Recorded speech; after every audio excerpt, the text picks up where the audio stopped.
bonjour à toutes et à tous. Une belle rencontre. Aujourd'hui, mardi 9 novembre, le deuxième jour de Sontexpo sur le plateau TV FHP Direct. Une belle rencontre, d'abord parce que nous avons notre invité, le sénateur Alain Milon. Vous êtes sénateur du Vaucluse. Vous êtes un grand spécialiste des questions de santé. En tout cas, vous êtes médecin et sénateur. Et puis, le président de la Fédération de l'hospitalisation privée, Lamine Garbi, qui est avec nous. Bonjour Pascal. Voilà, alors nous vous recevons et Monsieur Milon, nous allons parler un peu de politique. D'abord, mais avant de parler de politique, on va parler de Covid. D'abord, la crise sanitaire. J'allais dire en tant que médecin, en tant que parlementaire, la situation, comment vous la voyez là actuellement? Pour l'instant, elle est stabilisée dans la mesure où une grande partie de la population est vaccinée. Mais moi, je crains beaucoup une remontée de l'épidémie. Et ce que je crains, ce que je dis depuis plusieurs mois déjà, c'est pas tellement le fait que l'on vaccine la population française, c'est le fait que l'ensemble de la population mondiale n'est pas encore vaccinée. Et qu'on peut un jour ou l'autre avoir un variant qui sera à échappement vaccinal, c'est-à-dire qui sera résistant aux vaccinations qu'on peut faire sur le continent européen. Donc le danger, et ce que je souhaite, c'est que la France et les pays de l'Europe en particulier fassent le nécessaire pour que les populations africaines, les populations d'Amérique latine, les populations qui n'ont pas les moyens de se payer le vaccin puissent être vaccinées. C'est bien ça, monsieur le sénateur. Mais la position de vos collègues sénateurs, notamment sur le pass sanitaire, vous la partagez pleinement ou le médecin que vous êtes, vous dites que peut-être il y a un peu de contre-emploi? Mais écoutez, si vous regardez bien les votes, cette fois-ci, je n'ai pas voté la proposition des sénateurs parce que je pense qu'il faut donner Je l'avais remarqué, monsieur Milon. Il faut donner au gouvernement la possibilité d'agir, même en période électorale, ce qu'on ne fait pas en obligeant le gouvernement à revenir devant le Parlement. Pourquoi cette inquiétude? Partons du présupposé que cette inquiétude existe réellement. Pourquoi cette inquiétude des parlementaires, d'ailleurs de votre majorité? Mais je ne la comprends pas complètement. Je pense que, en fait, s'ils sont inquiets, c'est parce qu'ils ont peur que la démocratie soit touchée, ou ils ont peur qu'on ne leur demande pas leur avis. Mais en ce qui concerne un sujet comme celui-là, qui est un sujet quand même de spécialistes, il faut aussi faire confiance aux spécialistes. Et le gouvernement ne prend dans cette affaire que l'avis de son comité scientifique et il le redonne ensuite au Parlement. Il aurait fallu que le pass sanitaire soit obligatoire le plus longtemps possible, comme d'ailleurs les gestes barrières devraient être obligatoires encore actuellement et en particulier. Et vous en discutez avec vous dans votre majorité? Bien sûr. Et alors? Donnez-nous un petit peu les... On en discute. Ouais. Non, mais parce qu'en réalité, on voit bien quand même que c'est un outil. Enfin, je vais demander au président de la Fédération de l'hospitalisation privée ce qu'il en pense, mais est-ce que le pass sanitaire, c'est un vrai outil, une vraie arme que l'on a contre l'épidémie, l'un ou l'autre d'abord? Le pass aura permis, avec toute notre jeunesse, d'être plus rigoureux et de se vacciner. On l'a bien vu, dès que le pass a été obligatoire, il y a eu un bond de vaccination et donc c'est parfait. Après, c'est clair qu'il faut évoluer vers la continuité, je pense, des gestes barrières. Notre sénateur nous l'a dit, l'épidémie peut reprendre. Mais on a dit qu'on faisait une table politique. Et on est en plein PLFSS. Alors moi, j'ai peut-être une question, monsieur le sénateur.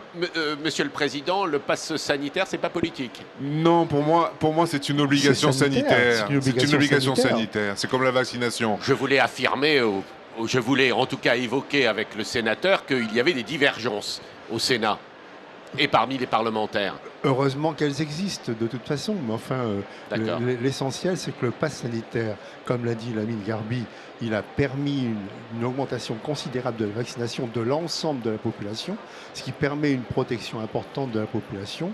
Maintenant, ce que je redis tout le temps, c'est que les gestes sanitaires permettraient d'éviter d'autres maladies, comme les gastroentérites qu'on voit beaucoup actuellement, ou les bronchiolites. On peut en parler peut-être par la suite de ça, mais ça permet d'éviter d'autres maladies, donc il faut faire en sorte que nos concitoyens prennent l'habitude de se protéger. Et la meilleure façon de se protéger, c'est évidemment les vaccinations, et la vaccination contre le Covid en particulier, et les gestes barrières. Alors le PLFSS, ça vous a convenu, le PLFSS 22? Déjà, peut-être rappeler que le sénateur Alain Milon est un proche de la Fédération. Est un proche de la Fédération parce que ça fait des années qu'il nous reçoit, qu'il nous entend et qui porte pas toutes nos idées, heureusement. mais qui portent bon nombre d'entre elles. Et voilà, je voulais remercier l'action du sénateur parce que c'est important d'avoir, je dirais, une écoute durable. Voilà, pas uniquement des écoutes de circonstances pendant le PLFSS. Toute l'année, on a des échanges et vous participez, monsieur le sénateur, à de nombreux travaux. Et je vous remercie. Votre présence aujourd'hui en est le témoignage. Le PLFSS, oui, on a des sujets d'actualité, bien évidemment. On ne va pas rentrer dans les taux d'Ondam parce que ça, c'est des débats techniques et ça intéresse peu de monde finalement. Parce qu'un Ondam à 2,7, après, il est tellement segmenté que ça ne veut plus rien dire. Par contre, on a une actualité, c'est la réforme des soins de suite et de réadaptation. Et ce soir, monsieur le sénateur, un amendement porté par le gouvernement, donc c'est quand même important, va être soumis à votre vote. Donc on voudrait bien sûr avoir votre retour et puis votre soutien, parce que c'est important pour la profession. Mais, sur les SSR et sur l'amendement du gouvernement que je ne connais pas encore, je n'ai pas vu. Mais a priori, si vous le soutenez, il n'y a aucune raison qu'on ne le soutienne pas. Ça, c'est le premier point. Le deuxième point, c'est sur l'ONDAM, l'objectif national des dépenses d'assurance maladie. Cet ONDAM à 2,7, je crois, ou 2,8 hors Covid quand même, parce qu'avec Covid, l'ONDAM est beaucoup plus élevé. Il est presque à 6. Et c'est quelque chose qu'il faut quand même si c'est très technique, il faut que nos concitoyens sachent qu'un point d'ONDAM, c'est à peu près 4 milliards. 4 milliards de dépenses supplémentaires. Donc quand on est à 2,7, on est quand même à près de 10 milliards, 12 milliards de dépenses supplémentaires. 12 milliards, c'est des dépenses qu'il faut trouver obligatoirement par les taxations, par l'impôt, par la CSG, par des participations financières de nos concitoyens. La question qui se pose et qui me semble être la plus importante, c'est que veulent exactement nos concitoyens comme type de santé. Et s'ils veulent la santé qu'on peut leur offrir actuellement, c'est-à-dire l'une des meilleures propositions de santé au monde, il faut qu'ils la payent. Et ça, il faut qu'ils le sachent. Alors, on va revenir sur cet amendement, mais quand même sur l'ONDAM, puisque le sénateur nous y invite. C'est un ONDAM, effectivement, qui est assez fort, avec une sorte d'idée de rattrapage, probablement d'une période qui avait été sans doute assez serrée. Plutôt, on reparle souvent de desserrement. Pour autant, avec quand même des insatisfactions. Et et toujours des insatisfactions, à la fois des professionnels de santé, peut-être des patients plus hésitants, effectivement. Vous avez peut-être qu'ils n'ont pas tout à fait conscience de tous ces grands enjeux, mais en tout cas, sur les professionnels de santé, on sent quand même toujours des hésitations, des insatisfactions, je voulais dire. Vous l'avez dit vous-même, ça fait maintenant, disons, au moins une bonne dizaine d'années qu'il y a des restrictions budgétaires considérables, en particulier dans les salaires et dans la reconnaissance des actes médicaux des professionnels médicaux en général. Et donc, il y a eu, à la suite du Ségur, un desserrement, c'est vrai, un desserrement des indemnités, des salaires donnés aux professionnels de santé. Desserment qui n'est pas suffisant, parce qu'il ne rattrape pas l'ensemble des années perdues. Et il faut donc certainement aller plus loin, d'où cette insatisfaction. Mais l'insatisfaction, même si elle existe, elle doit être expliquée à l'ensemble de nos concitoyens.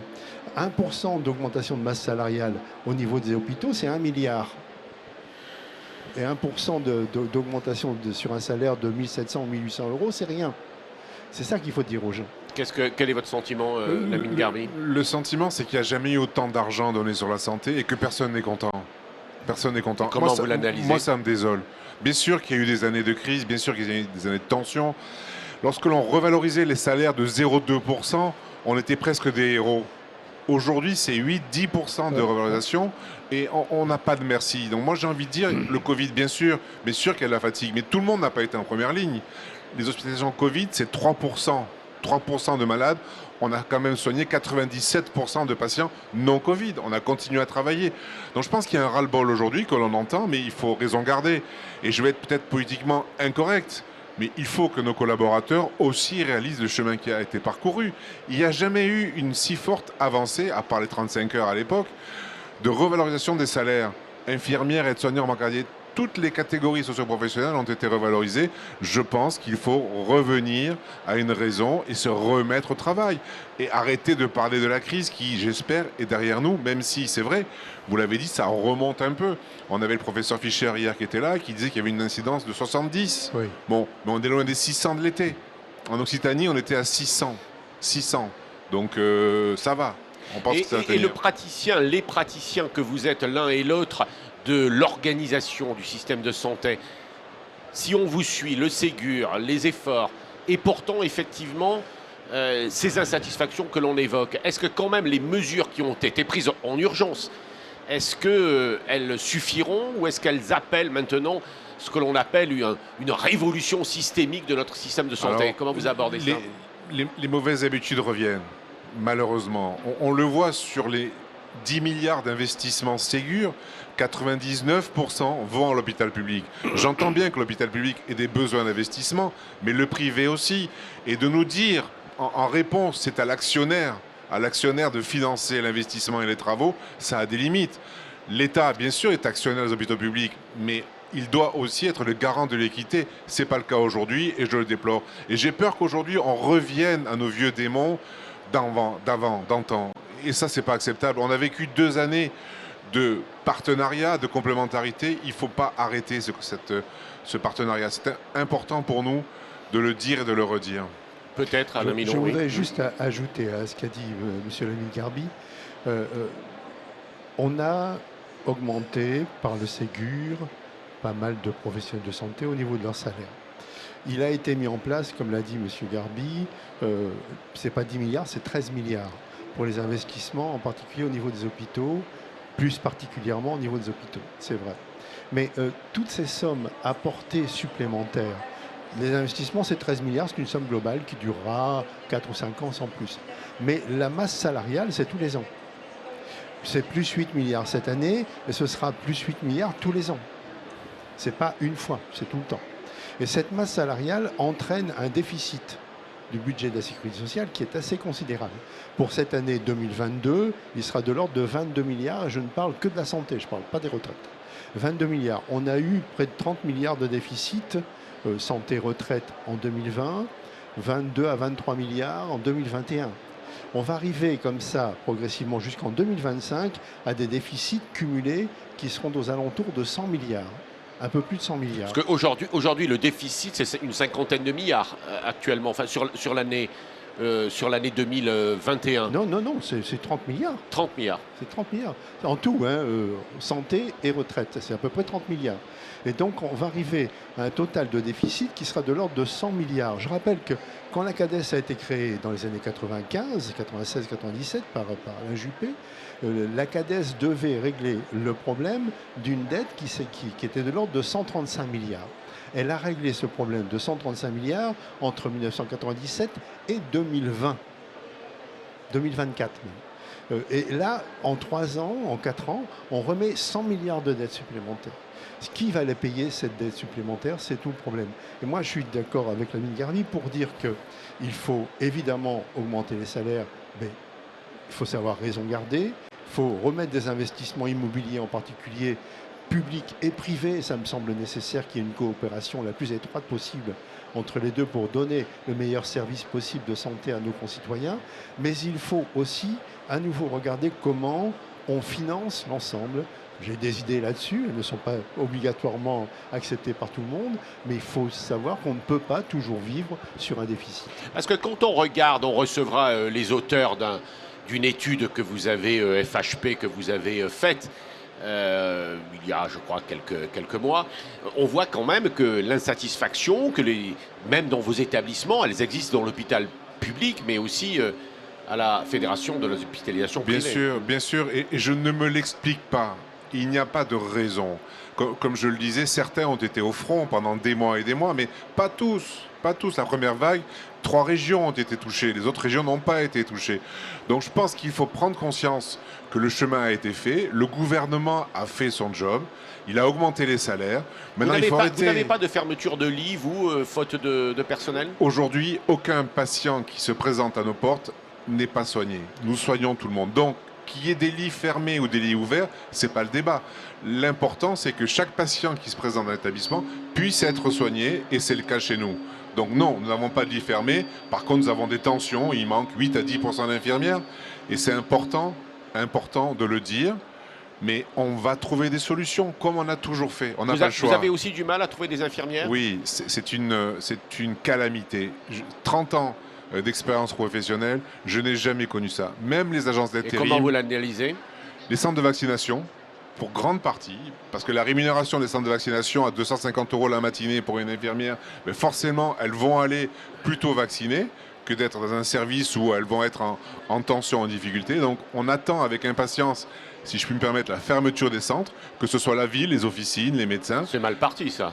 Oh, si les centres vont être fermés d'ici la fin de l'année, ils vont être fermés parce que le rappel de 3e dose va mobiliser moins de moyens qu'actuellement. Qu'est-ce qu'on peut, pour peut-être la dernière question, on peut s'attendre à quoi dans le débat politique qui va s'ouvrir de la mère des batailles, la présidentielle? Alors santé, oui. Moi, je plains le prochain ministre de la Santé. L'actuel aura eu, je dirais, des libertés budgétaires incroyables. Le prochain va avoir la restriction et le remboursement de la dette. Alors profitons de l'instant présent et on gérera ce remboursement de la dette. Ça me fait penser aux années sombres du précédent quinquennat, vous vous en rappelez, où on avait eu 10% de baisse de tarifs. Nous recevrons Olivier Véran, j'espère, là tout à l'heure, il va venir ici. Mais enfin, je ne sais pas si ça a été si facile les 2 dernières années. Mais il a quand même eu la possibilité d'avoir des marges de manœuvre et des budgets incroyables. Alors, Incroyables. vous auriez aimé ou vous aimeriez être ministre de la Santé, Monsieur Milon? La prochaine fois, oui, mais pas cette fois-ci. Non, cela dit, non, c'est pas une question importante, ça. La question importante, c'est que c'est vrai qu'il y a eu des libertés financières considérables que n'ont pas eu les ministres précédents, que n'a pas eu Agnès Buzyn, que n'a pas eu Marisol Touraine, que n'ont pas eu non plus Roselyne Bachelot. Il a quand même eu cette possibilité fantastique d'avoir entre 20 et 30 milliards de plus chaque année pendant 3 ans. Ce qui est assez considérable par rapport à la mandature précédente où la ministre imposait un Ondam à 1,7. On est à des Ondam à 6 ou 7. C'est considérable et c'est totalement différent. Pour terminer, oui, excusez-moi, je vous coupe. Mais ça se fait au détriment futur des futurs ministères et ça se fait par la dette. Ne l'oublions jamais. Qu'est-ce qu'il y aura comme grand sujet pour l'élection présidentielle là, qui va commencer réellement, selon vous, là, les 3 ou 4 sujets qui touchent notre secteur de la santé, Monsieur Milon? Le principal est de très loin, et c'est celui d'ailleurs qui aura des répercussions politiques importantes dans les années à venir si les médecins ne font pas attention, si les médecins libéraux ne font pas attention, c'est la désertification médicale. Et honnêtement, si les jeunes médecins ne se rendent pas compte de ce problème majeur, les politiques réagiront. Ils mettront en place, d'ailleurs on va le voir dès ce soir avec des amendements qui arrivent, des obligations d'installer, des obligations de rendre le service qui a été rendu par l'État dans les études, etc.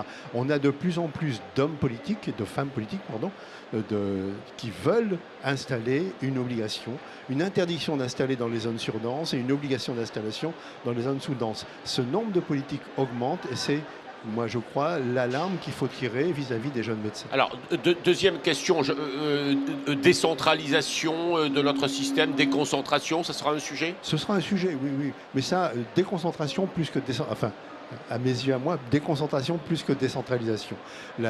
J'ai fait des études, en particulier en Espagne, sur la façon dont la santé est menée par les régions.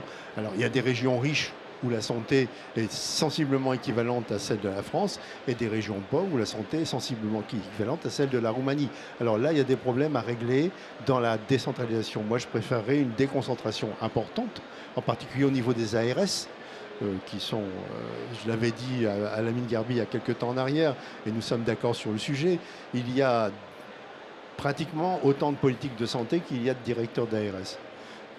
Et ça change au fur et à mesure que les directeurs changent. Mais ça va toujours dans la restriction et jamais dans la participation plus active. Donc la déconcentration des services, la reprise un petit peu en main par les politiques locaux de la politique de santé sur leur territoire, ce seront des sujets. Lamine Garbi, à votre avis? Vous l'avez vu, des hôpitaux et des cliniques à mission. Donc nous allons porter 3 mots: accessibilité, continuité, adaptabilité. Voilà. Ce sont les 3 mots que nous allons porter pendant la campagne présidentielle. Et j'espère que enfin la santé sera au centre des débats et pas uniquement Alors, les sujets d'actualité. Répétez-les là Moi pour aussi, qu'on les... moi aussi. Accessibilité pour Non. tous. Bon, ça c'est un peu ce que l'on est en train de dire. Continuité des soins. Samedi, dimanche et nuit, ce que nous faisons. Adaptabilité aux nouvelles données, l'intelligence artificielle et bien sûr complémentarité avec l'hôpital public et la médecine de ville. Monsieur Milon, ma dernière question. Comment vous regardez ce débat où beaucoup d'excitation, transfert de compétences, les médecins ne veulent pas lâcher un certain nombre de leurs prérogatives? Comment vous regardez ça? Et encore une fois, ils ne veulent pas lâcher un certain nombre de prérogatives. Et à la rigueur, en tant qu'ancien médecin, je peux le comprendre. Mais il faudra, en contrepartie, qu'ils acceptent d'être plus présents sur le territoire, d'être plus présents C'est dans leur cabinet. donnant-donnant, vous voulez leur C'est du dire? donnant-donnant. c'est évident. Donnant-donnant. Donnant-donnant. Oui, mais je pense que la délégation de tâches, elle est inévitable. On ne pourra pas continuer comme ça. Bon, il faut On qu'on ne pourra pas continue ce continuer. débat Oui, avec un peu plus de temps, Lamine Garbi et Voilà. Alain Milon. Peut-être En tout avec, cas, avec un syndicaliste médical, je crois que ce sera le cas cet après-midi. Ah, en tout cas, merci. dommage que je ne sois pas là. Alors. Merci Alain Milon, sénateur Alain Milon, d'être venu nous voir. Merci et à merci Lamine Garbi. Merci à vous. Merci.